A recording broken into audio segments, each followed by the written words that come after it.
Il m'arrive d'en parler avec lui, les rares de Claire Chazal sur son fils François.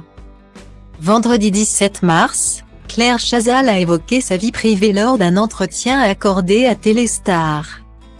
Au cours de cette interview, l'ancienne présentatrice du 20h de TF1 a fait de rares confidences sur son fils François. Fruit de sa relation avec Patrick Poivre d'Arvor. Dans les années 90, Claire Chazal et Patrick Poivre d'Arvor, alors au sommet de leur gloire, ont entretenu une relation gardée secrète pendant longtemps. Le 29 avril 1995, les deux présentateurs du JT de TF1 ont donné naissance à un fils prénommé François. 10 ans après cette naissance, Patrick Poivre d'Arvor a reconnu publiquement être le père de l'enfant dans son livre baptisé Confessions. En 2019, lors d'une interview accordée à Michel Drucker dans Vivement Dimanche, Claire Chazal s'était également confiée sur l'éducation que le couple transmet à François. Nous avons essayé avec Patrick de le protéger le mieux possible. D'abord en vivant dans l'intimité tout à fait normalement. J'ai toujours fait des choses à la maison. L'emmener à l'école, et son père aussi.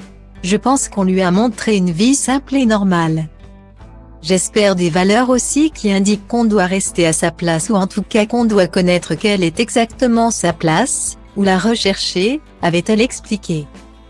Le 31 mars prochain, Claire Chazal sera aux commandes de l'émission Le Grand Échiquier, diffusée sur France 3.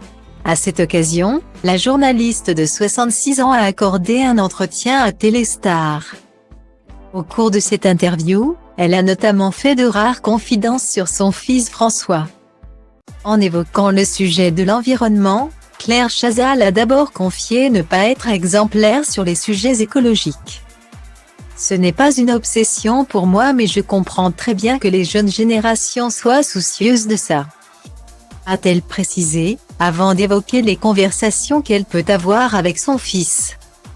Il m'arrive d'en parler avec lui mais ce n'est pas notre principal sujet de conversation.